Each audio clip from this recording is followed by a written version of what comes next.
Hey guys, welcome back to Tiny Fibre Studio. This is episode 15 of a podcast about knitting, spinning, and specifically about me trying to be a little bit more purposeful when it comes to my spinning.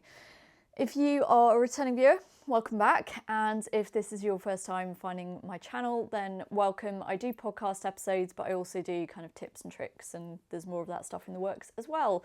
So feel free to hit the subscribe button if you want to be informed about new videos that I upload. In this episode, I've got a finished project to share with you. Spoiler alert, I'm wearing it. I will also be sharing my experience of Edinburgh Yarn Festival, and I've got some planned projects kind of as a result of Edinburgh and my experience there. There are some planned spinning projects to talk about as well. Yes, Bex has finally got her spinning mojo back in a big way. I will come to that later on. Unless you have been sleeping under a social media rock for the last couple of weeks, you might have noticed that Edinburgh Yarn Festival was last week. I wanted to try and get my thoughts about the festival recorded before, they just disappear in a lapse of time. I'm not going to talk about the journey to Edinburgh. 15 hours on a coach, that's all you need to know. So I arrived about 7:30 in the morning, had about half an hour to sort of freshen up, and then I wanted to make sure that I actually got to go and see some of the city this year, because last year I went and met a friend for breakfast, which was brilliant, and I have no regrets about doing that whatsoever. It was lovely to spend that time, but I kind of felt like the one time that I got to see things like the castle was just in the taxi on the way there. I was kind of like, oh, that's the castle, that's cool. So I wanted to try and get a little bit of time in the city centre.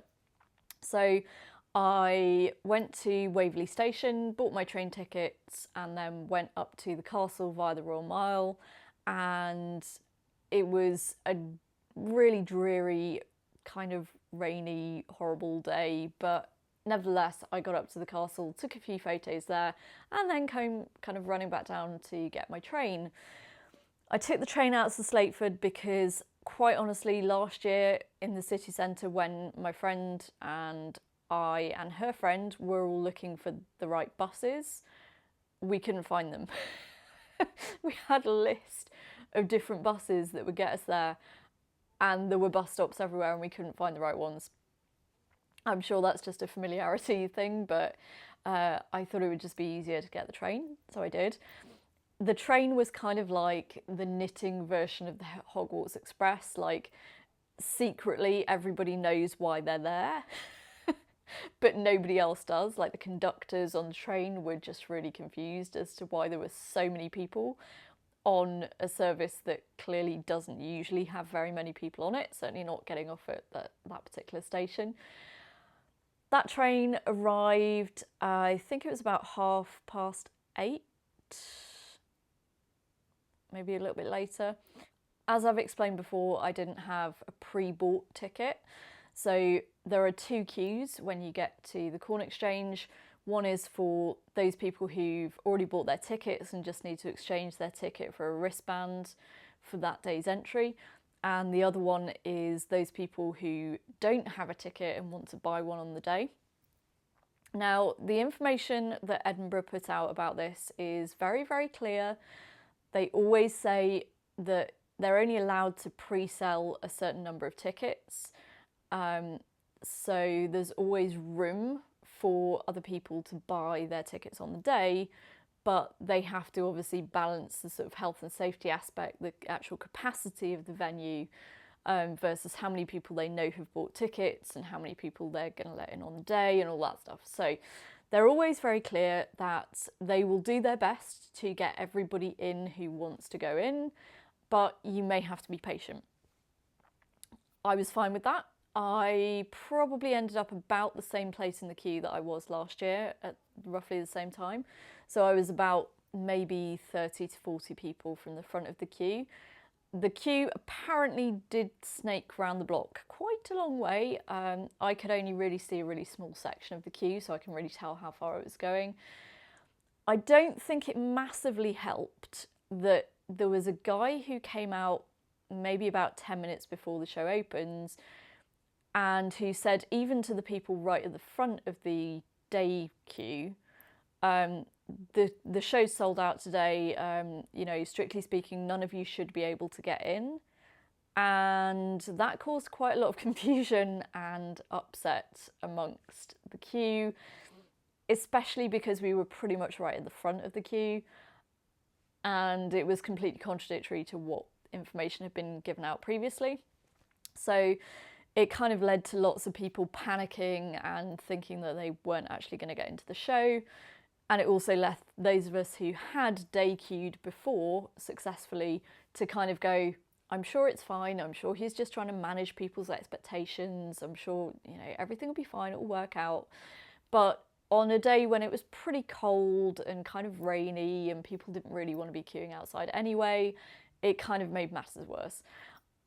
I have heard from other people further back in the queue that there was a lot of kind of frustration, lots of people getting quite wound up about the fact that they were having to wait. Guys, it's a popular show. You're in Edinburgh in March. Dress up nice and warm. You know, we're knitters. We pretty much have one job, right? Make warm things. So wear all your warm things if you know that it's going to be chilly, because you will have to wait, and just be patient and be nice. But on the other hand, that guy coming out didn't really help. Anyway, I got in probably about half an hour after the show opened, which was actually a little bit quicker than last year. Dropped my bag off in the cloakroom that they have. So they have a cloakroom that's run for charity. So all the money from the cloakroom goes to a charity, which is really cool. And they raised a crazy amount of money. I think I saw something like £4,000 as a figure that they raised, which is absolutely insane, but awesome. Then I went and I had to go and buy a bag, because when I got halfway between my house and the coach station, I realised that I hadn't actually packed any tote bags, which I totally meant to. So I bought an EYF tote bag. It's a nice one. It's quite nice, sort of thick, sturdy canvas. So that contains my purchases from EYF, which I will go through for you now. So I went straight in to the marketplace, and there were certain places, certain stands that I wanted to go to immediately.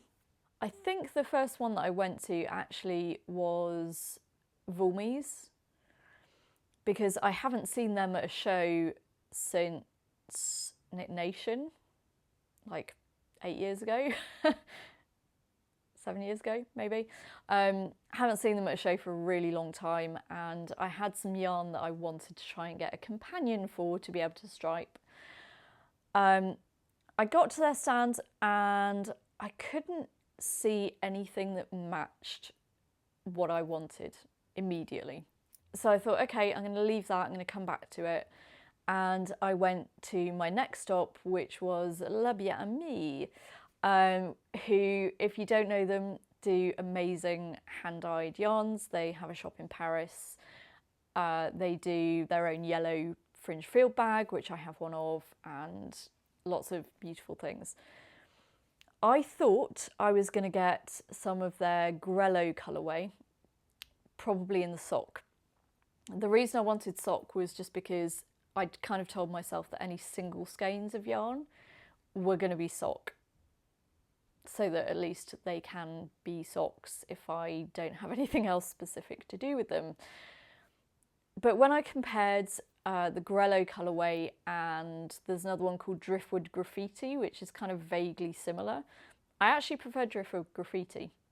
So that was not what I got. I didn't get either of them. What I ended up with was Pirivo. Apologies if I'm butchering names here. That is BFL Tough sock, so 75/25 BFL and nylon, and it is 425 metres or 465 yards per 100 grams. And it's a beautiful colourway. It has pinks, greens, blues, a little tiny bit of purple, some kind of browns where some of the pinks kind of blend together with other colours. Really beautiful. I spent probably a good 10 minutes with 2 skeins of this side by side, trying to compare them and figure out which one I wanted. Because although they're technically the same colour, the way that the dye had been applied was slightly different. So this one was the more speckled one, and the other one had a little bit more distribution of colour. So I eventually, after much deliberation, decided on this one, and I love it. It's very beautiful. LBA is expensive. I appreciate the skill and the talent that goes into creating hand-dyed yarn, because I dye my own fibre, and so I understand the process and I appreciate that process. But it's kind of eye-wateringly expensive, especially if you're trying to do something like a Stephen West shawl that might take 4 different colourways of yarn. You're going to be talking about quite a lot of money, potentially up to about £120-ish to do one of those. So yeah, single skeins of sock yarn work well for me, and I'm quite happy to treat myself to something that I just really, really like. So that was what I came away with from LBA. The next thing on my list was to make sure that I got the Isolde Strocker kit before she sold out of that. I don't know whether, I assume that they just had an absolute ton of the yarn, because every time I went back it had been restocked, but it kind of looked like there was just quite a small amount at any one point in time. So I got it, and I got it in exactly the same colourways as the original pattern was written for, which is this kind of grello-y colour. So this is the one that's the main colour, and that is colourway 0058. The yellow is 1411 and the light grey is 0056. So those are my beautiful Let Lopi Strocker kits. There are 8 balls of the main colour and then 1 each of the contrast colours. Because this is, for those who don't really know Let Lopi, it is an Icelandic wool. It's entirely Icelandic sheep, which are double coated, and so it's very, very warm and a very hard wearing yarn, and it's made in basically the only mill in Iceland. So I've not knitted with this before. I'm excited to get this cast on, and I may well do that fairly soon. And yeah, looking forward to casting it on and getting it done. Strocker has been in my list for at least a year. I've had the pattern for at least a year. So I'm just excited to actually have the yarn and be able to cast it on at some point fairly soon. So that was my second purchase. My third purchase, also from Isolde's stand, was a Finalgarn shade card. I was going to get shade cards from Jameson Smith as well, but they had sold out of their shade cards by the time I got to them, so I was unable to get those. But there's a really good range of colours here, and I think these are pretty good replacements for Jameson Smith, so that was nice to just be able to make sure that I have a selection of those. So yeah, that's good. I've got my shade card, and that was it in terms of what I actually bought. I'd set myself a budget of maybe around £200. I could have been persuaded to go to more than that, but I think for the types of things that are on my Make 9 list and the kind of the aim that I have this year of making sweaters that I can just kind of wear around the house, I didn't really want to be spending huge amounts of money on very fancy schmancy yarn. Things like the Let Lopi is somewhere around about £3 or £4 a ball. You know, people from Iceland, this isn't everyday yarn for them, so it's relatively reasonably priced, very reasonably priced actually. The whole Strocker kit I think cost £35 £36, something like that. Not very much, certainly. And that's going to produce a sweater that is exactly what I need, something that I can put on around the house and I'm not going to be precious about it. And if it works out, I may well make one in other colours as well. I also got the opportunity to meet a lot of you. So if you were at Edinburgh and you came up and said hi, thank you very much. It was lovely to see you. Had some great discussions from that. One of them was Rebecca, who I'd met last year, Rebecca Roy.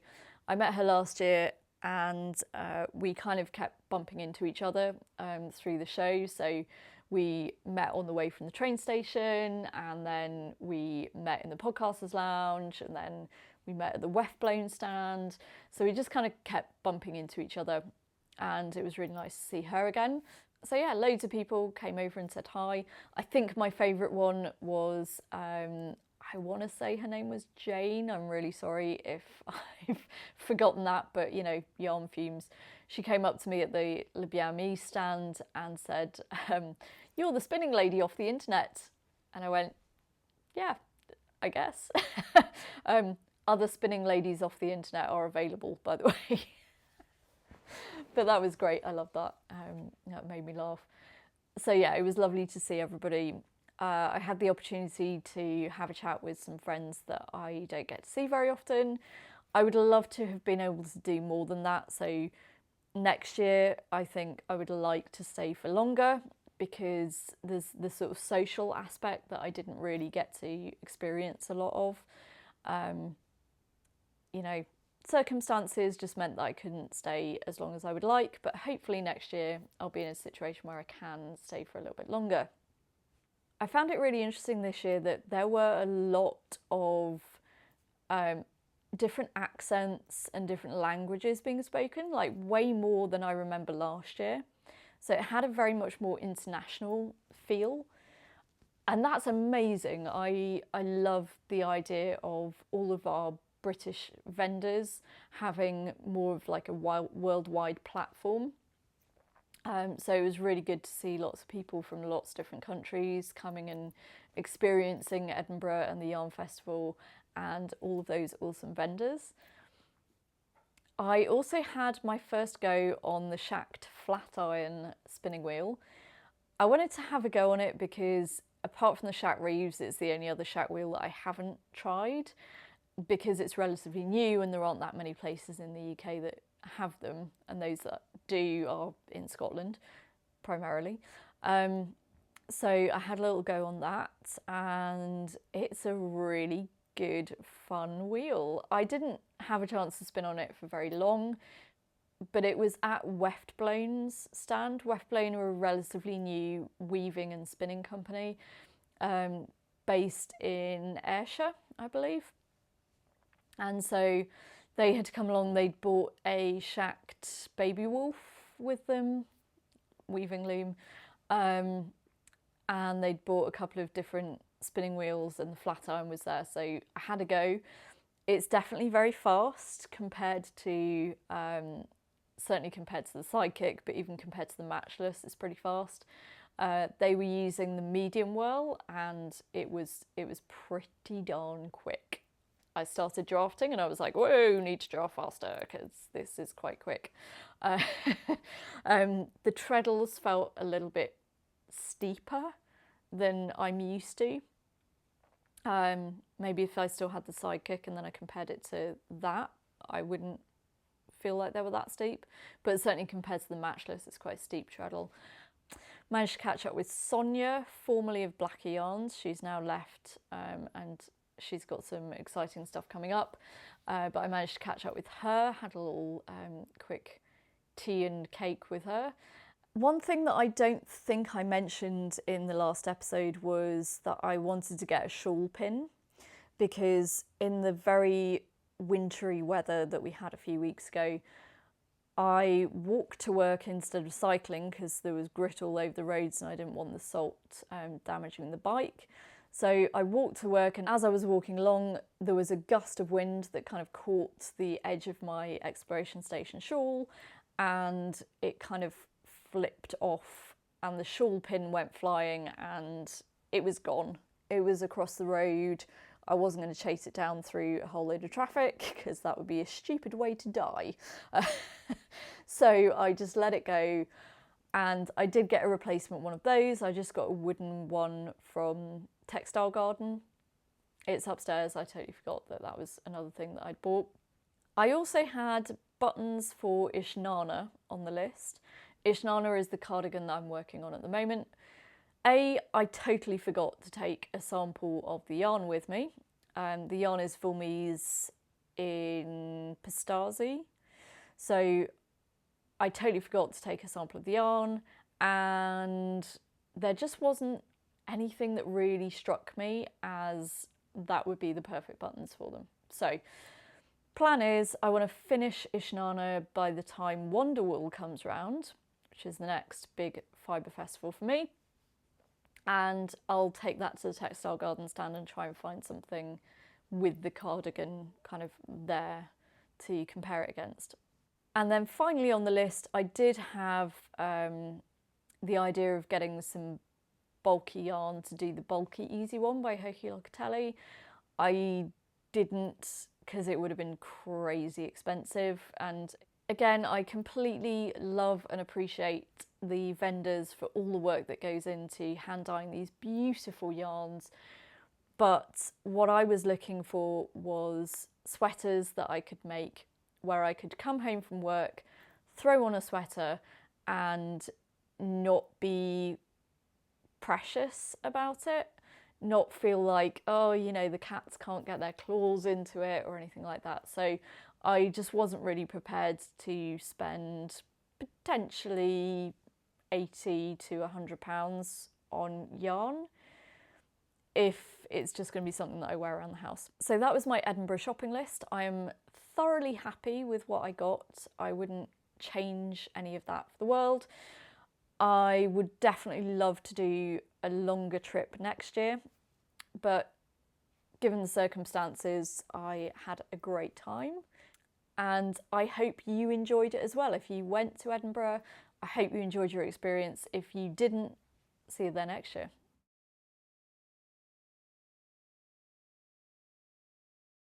So finished objects. I'm wearing one. Putia is finished. Yay! This was a really, really quick, easy, mindless knit. It's brilliant if you want something to knit while you're talking to people, at the cinema, watching TV with subtitles, any of that kind of stuff. Really, really, really good. I probably would have got this done within about a week and a half if I hadn't had to wait for needles to be delivered. Even so, it was 2 weeks start to finish. So super quick, and I'm really, really happy with it. It's knit in John Arbon Knit by Numbers number 4. So a dark, very dark grey. It is merino and it is relatively loosely spun, so it already has a little teeny bit of a halo and it will pill a little bit, but you know, the pilling will stop eventually. The needles were higher steel sharps in 3.5mm for the main needles, 3mm for the ribbing, and I was using the Addy Sock Wonders for the sleeves. These worked out really well. I think I mentioned these a little bit last episode. I wasn't sure if I liked them initially because it's still quite a sort of tight curve. But actually when you're knitting, you're kind of like that anyway, so it's a fairly neat little curve. And the more I use them, the more I like them. They are very different to what I'm used to. They do have very, very blunt tips compared to what I'm used to. But actually that was fine on this type of garment where there's no lace involved. If there was lace or twisted stitches or anything that requires a bit more precision, I would probably have found these really frustrating. Like the sleeves of my Ishnana that I'm also working on at the moment, I would not do on Sock Wonders. The tip is just not sharp enough to get into the lace that I would need to do. But those kind of get the thumbs up from me for basic stocking stitch, sleeves and anything like that. I might order a sock-sized pair, just see how I go with those, but yeah, for sleeves, I definitely like those. The only modifications that I would make to the patea are potentially just adding maybe even just like 4 or 6 extra stitches around the sleeve. I just feel like it's a teeny tiny bit tight around there. It's not too bad though. And I might make the body just a teensy bit longer, maybe like an inch or so longer. I felt like I was knitting the body fairly long, but it has definitely kind of ridden up a little tiny bit. And it's one of those interesting things because I'm quite short, so I don't think of myself as being long in any department. I just think of myself as being this little small person, so I don't really think about body proportions that much, but maybe I just have quite a long body comparatively, so I might make it teeny tiny bit longer, but it's fine. It's totally fine. I did post a poll on Instagram about whether I should do the lace edging around the bottom of the body, which would have the impact of making it a little bit longer, but I don't actually think I want to do it. I had 2 options. There was a light grey and I had a pink. I just don't think I want that lace on there. And I've used this yarn for lace before and it's not great for lace work because the merino just fluffs up and kind of fills in any holes that you have anyway, so I don't think it would be very successful.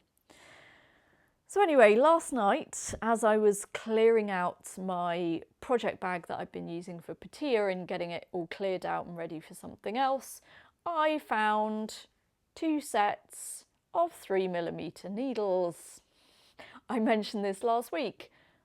I had ordered a fresh set because I was convinced that I had some, but then couldn't find them and assumed that my mind was just playing tricks on me and that I'd never had them in the first place.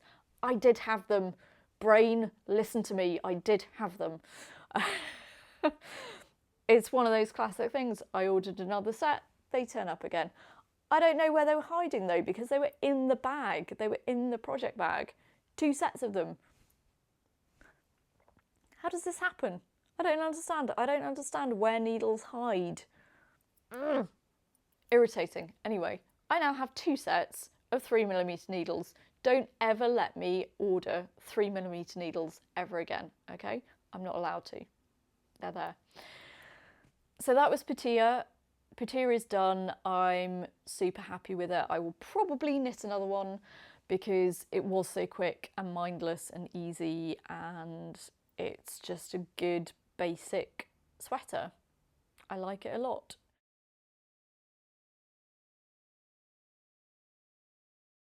Ishnana is still in progress, but I have finished the sleeves. I've finished the lace pattern of the sleeves. I'm just giving it a little block at the moment, which is why I don't have it here to show you, because it's upstairs having a bit of a block just to make sure that the sleeves are long enough, and if they're not, I can figure out how much extra I need to add. I always like to do that because otherwise, even though I've done a swatch and I know what the gauge was, sometimes I feel like gauge swatches lie to you, especially with things like sleeves where there's that much extra weight on them. I feel like that's sometimes where things get a little bit tricky, and so I tend to block as I go along. So while that has been blocking, I have been doing a little bit of spinning on my doodler spin.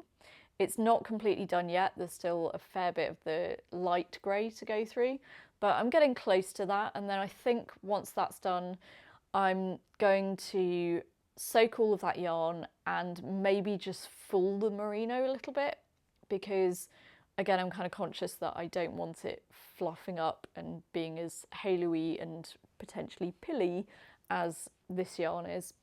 But having gone to Edinburgh with all of these projects in mind, all of my Make 9 projects in mind, and only really having bought yarn for one of those, The whole time that I was wandering around the show, I was thinking, I've got this Corriedale, I've got like 2 kilos of Corriedale that I should really just spin at some stage.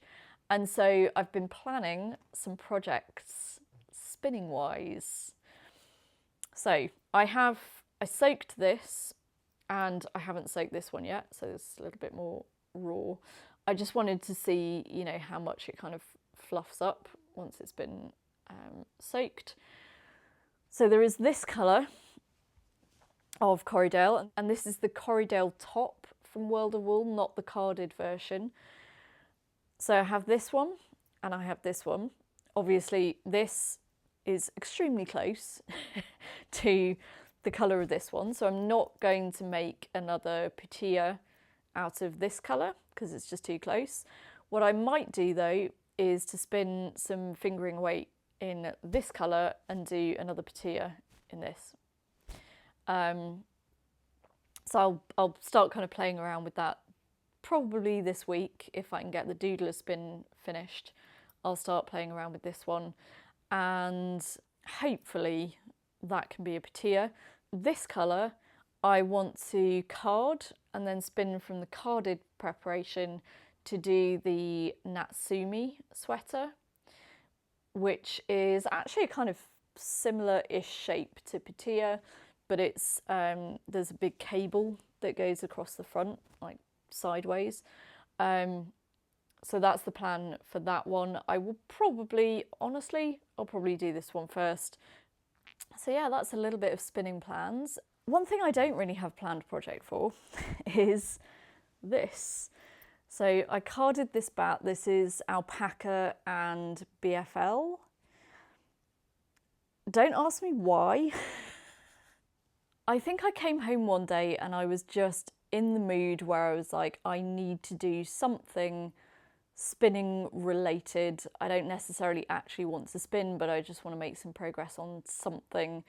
And I just kind of grabbed random bags of fibre and they ended up being carded together. So with no real thought or purpose behind them.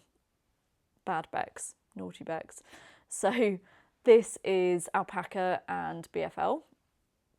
It is nice and fluffy. I think I did 25% BFL, 75% alpaca, and there are about 3 bats of it, and they're big poofy smooshy bats. There's another one in the bag down there. I have absolutely no idea what I'm going to do this, but I will start sampling and spinning it up and just seeing what it wants to become, I guess. Like I say, I was just having a bad day. I wanted to do something spinning related, so I started throwing things at my drum carder.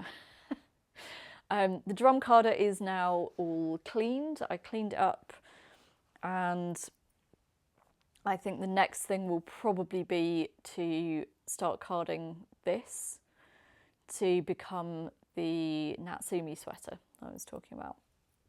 Also, on the way back from Edinburgh, I was thinking, well, you know, I took £200 out of the bank to spend at Edinburgh. I spent probably about £70, therefore, you know, there's a fair surplus left. So what I decided to do was to buy the entire back issue collection of Ply magazine in the digital format. So I now have that available to me on whichever device is closest to me at the time.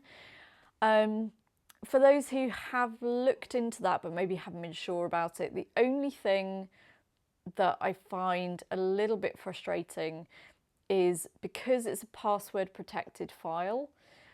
In a lot of ebook readers or PDF readers software that has a sort of bookshelf page that you choose your PDF from, you don't see the actual cover of the magazine. You just see like a generic thing that says like Ply, you know, spring 2017 or whatever. And then it's not until you go into it and then put your password in that you would actually see the document. That's just down to the privacy settings of that software. And I understand why that happens, but as a visual person, that's quite difficult for me. The password, you do get warned when you go to purchase it. You get told that your password will be the email address that you used to purchase the subscription or the magazines. So my tip would be use the shortest email address that you have. Everything else about those digital issues is really, really cool. And one of the things that I was really excited for was that planning issue of Ply magazine. I haven't really had a chance to look at it properly or apply the techniques to a particular planned project yet, but I'm very much looking forward to doing that. Also, don't forget that Ply magazine have their spin along happening from the 1st of April, so next week pretty much, and I'm excited for that. It's quite a big commitment, it's like one a week, so yeah, it's pretty tricky, but I think it would be fun to try and participate in that as much as possible. There are some of those topics that are more like almost like photo prompts, like spinning at an event or a guild meeting and that kind of thing. So I don't know, we'll see how it goes, but I'm going to try and do something related to that Ply magazine spin along in videos on this channel. Speaking of videos on this channel, you might have noticed that I have added a couple of sort of tutorial type videos. I added the oiling the Shat Matchless video the other day. There's also one to come which is refinishing the Shat Matchless. I did that on mine a few weeks ago. Went at it with wire wool and Danish oil, and it looks beautiful now. You can really see the difference between the two. So those videos will be coming up soon. And the next big event for me is going to be Wonderwall at the end of April. I'm hoping to be able to get there as long as the guild coach still stops at the right place. Hopefully I should be able to get a connecting coach to be able to go and meet them there. That's going to be really exciting because I haven't been to Wonderwall for about 3 or 4 years. To be fair, I still have fleece that I bought 3 or 4 years ago that has not really had very much done with it apart from being washed. So there we go. I think that is it for this episode of the podcast. Thank you so much for watching. I hope that you enjoyed that episode. Let me know in the comments what you're working on at the moment. I'd love to kind of get an idea of what other people are working on. In between now and the next episode, you can find me on Instagram as Tiny Fibre Studio, and on Ravelry I'm Ibex. And until I see you again, happy spinning and knitting, and I'll see you again soon.